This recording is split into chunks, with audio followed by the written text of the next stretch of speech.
IPL থেকে ছিটকে গেলেন কেকেআরের তারকা ব্যাটার। বড় ধাক্কা নাইটদের। পরপর 3টি ম্যাচ খেলে ঘরে ফিরেছে কেকেআর।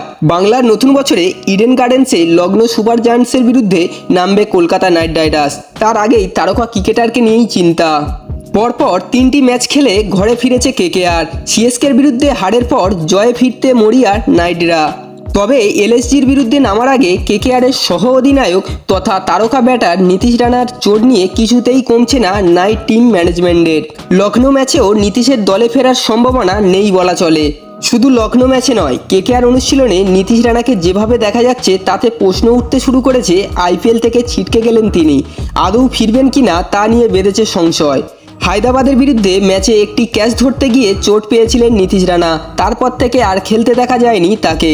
নেটে সেভাবে ব্যাট করছেন না নীতিশ রানা। একটি ছোট ব্যাট নিয়ে কিছুক্ষণ নেটে প্র্যাকটিস করার পর বেরিয়ে যান। এরপর ফিল্ডিংয়ে আসলেও এক হাতে ক্যাচ ধরতে দেখা যায় কেকেআরের সহ অধিনায়ককে।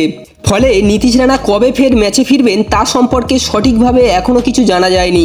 চোটের কারণে বাইরে থাকায় নীতিশ রানা নিজেও হতাশ। দ্রুত মাঠে ফেরার জন্য মুখিয়ে রয়েছেন তিনিও।